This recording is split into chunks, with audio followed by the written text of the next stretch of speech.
Hello students, पिछले video में अपन ने पढ़ा था सिंचाई के साधनों के संदर्भ में। सिंचाई के संदर्भ में हम बात कर रहे थे कि राजस्थान में सिंचाई का अपना बहुत महत्वपूर्ण हिस्सा है, बहुत महत्वपूर्ण आवश्यकता है और उसमें सिंचाई के साधनों के बारे में पढ़ने पड़ा। इसी के अंतर्गत अपन पढ़ेंगे राजस्थान की प्रमुख सिंचाई परियोजना। राजस्थान में छोटी और बड़ी बहुत सारी सिंचाई परियोजनाएं हैं। इन सिंचाई परियोजनाओं में से कुछ सेलेक्टेड और महत्वपूर्ण जो सिंचाई परियोजना है उनके बारे में अपन पढ़ेंगे। सबसे पहले अपन पढ़ते हैं इंदिरा गांधी नहर परियोजना के बारे में। इंदिरा गांधी नहर परियोजना का जो शुरू में नाम था वो राजस्थान नहर परियोजना था। राजस्थान नहर और राजस्थान फीडर के नाम से इसको जाना जाता था। 2 नवंबर 1984 को श्रीमती इंदिरा गांधी जी के निधन के बाद इसका नाम बदल के इंदिरा गांधी नहर परियोजना कर दिया। अब इसके 2 पार्ट है, एक राजस्थान फीडर और दूसरा पार्ट है इंदिरा गांधी नहर। इंदिरा गांधी नहर को राजस्थान की मरुगंगा कहा जा सकता है क्योंकि पूरा का पूरा जो रेगिस्तानी भाग है जिसमें गंगानगर, बीकानेर, जैसलमेर और बाड़मेर का जो बिल्कुल मरुस्थलीय भाग है उसमें इसने पानी की सप्लाई की है। वहां पर आज अगर अपन देखेंगे, आगे बात करेंगे तो बहुत सारा कृषि भी होता है, गेहूं, चना, जो बहुत सारी चीजें वहां पैदा होने लगी है और जिस क्षेत्र में भी जा रही है वहां हरियाली काफी उन्होंने कर दी है। इसलिए इसको राजस्थान की मरुगंगा या मरु क्षेत्र की जीवन रेखा इसको कहा जा सकता है। असल में जब विभाजन हुआ था तब जो व्यास नदी का, सतलज और व्यास नदी का जो पानी था उसकी कुछ हिस्सेदारी राजस्थान को मिली। इसी पानी को लाने के लिए सन 1948 में ये जो बीकानेर के सिंचाई इंजीनियर थे कंवर सेन, उन्होंने एक परियोजना बनाई और इस परियोजना का नाम उन्होंने राजस्थान नहर रखा, जिसमें व्यास नदी पर एक बांध बनाकर, एक जल अवरोध बनाकर उसके पानी को राजस्थान में लाने की जो योजना बनाई थी, जिसे 1952 में केंद्र सरकार की स्वीकृति मिली।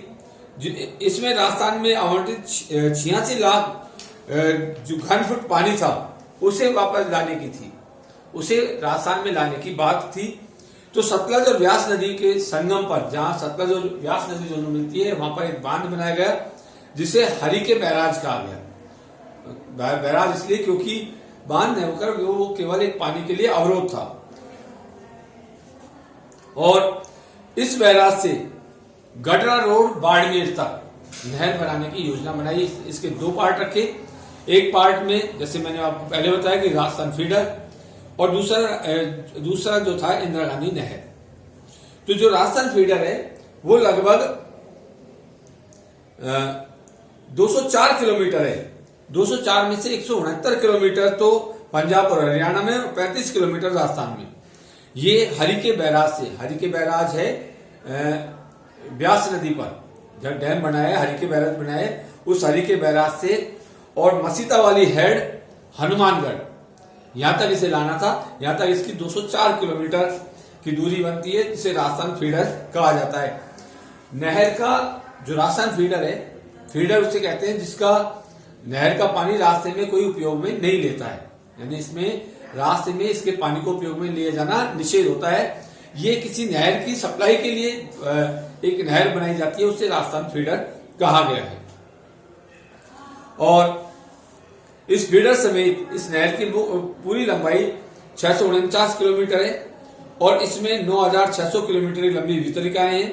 लगभग 18.72 लाख हेक्टेयर क्षेत्र की इसके द्वारा सिंचाई होती है और इसका अंतिम छोर गडरा रोड बाड़मेर है। इस गडरा रोड बाड़मेर से इसे गुजरात में लाए जाने की योजना बन रही है कि अगर इसको हम जब गुजरात मिला देंगे तो क्या है कि गुजरात तक का जो पार्ट इसमें कवर हो जाएगा और वहां कांडला बंदरगाह में इसका पानी जाके गिरेगा। वहां से जो छोटे स्टीमर हैं, जो बोट हैं, वो इसमें आंतरिक जल यातायात के रूप में काम करेंगी। ये राइन नदी का दूसरा पार्ट हो जाएगा। इस परियोजना के 2 चरणों में पूरा किया गया। प्रथम चरण में 345 किलोमीटर यानी 345 किलोमीटर लंबी वितरिकाएं बनाना था जिसमें 5.53 लाख हेक्टेयर में सिंचाई होनी थी। द्वितीय में 256 किलोमीटर लंबी मुख्य नहर और 5,780 किमी की वितरिकाएं, जो 6.97 लाख हेक्टेयर की सिंचाई करना इसका लक्ष्य रखा गया था। ये दो इसकी महत्वपूर्ण परियोजना थी या दो चरण थे इसके। इंदिरा गांधी नहर परियोजना को दो पार्ट में देखिए, एक क्या है, जैसे अपने माने की राजस्थान में जो ये पार्ट आता है, ये इंदिरा गांधी नहर परियोजना है। इस नहर परियोजना में जो इसका ये पार्ट है, ये काफी ऊंचा उठा हुआ पार्ट है, यहां मरु के टिब्बे हैं। तो ये जो पार्ट है, इसमें पानी को छड़ाया जाता है, जो लिफ्ट परियोजना के द्वारा छड़ाया जाता है, यानी पंप सेट, बड़े बड़े पंप सेट लगा के इसमें पानी छड़ाया जाता है। इसलिए अगर अपन देखें कि इस नहर की सिंचाई का 33% भाग तो लिफ्ट नहर से तथा 70% भाग वितरिकाओं के माध्यम से किया जाता है। यानी जहां लिफ्ट के माध्यम से किया जाता है वो भाग में 30% सिंचाई हो रही है और शेष जो भाग है उस पर 70% भाग पर सिंचाई की जा रही है।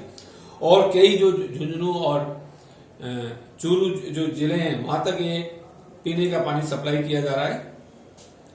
थार मरुस्थल का ढाल पश्चिम में होने के कारण पूरी भाग में पानी लाने के लिए 8 उत्थापक यानी लिफ्ट नहर बनाई गई है। ये 8 उत्थापक कौन से हैं?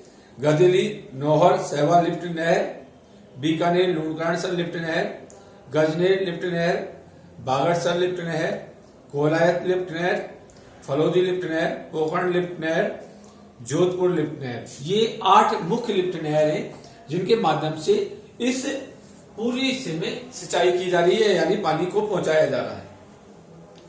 इंदिरा गांधी नहर से मुख्य शाखा नहर निकाली गई है, जो 9 है।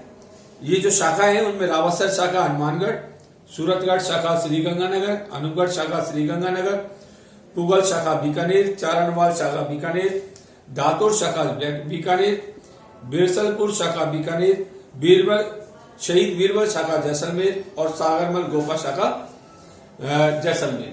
ये 9 शाखाएं निकाली गई है जिनके माध्यम से सिंचाई परियोजनाएं शुरू की गई। अब इससे लाभ क्या है?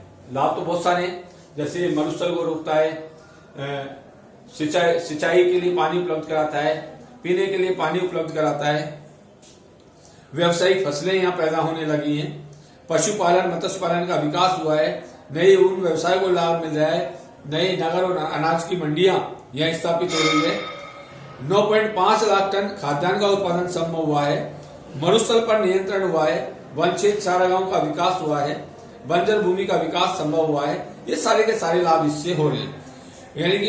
यानी सूरतगढ़ और अनूपगढ़ शाखा में कई 3 लघु विद्युत परियोजनाएं इसमें चालू हो रही हैं। यानी कि अब इस परियोजना से पीने का पानी, मरुस्थल को रोकना, विद्युत उत्पादन करना, सिंचाई के लिए जल, उद्योगों के लिए जल, ये बहुत सारे लाभ हमें हमारे सामने नजर आ रहे हैं। और ये बेटा इसके लाभ है। और इसके बाद हम बात करेंगे नेक्स्ट चंबल परियोजना के बारे में नेक्स्ट वीडियो में। Thank you.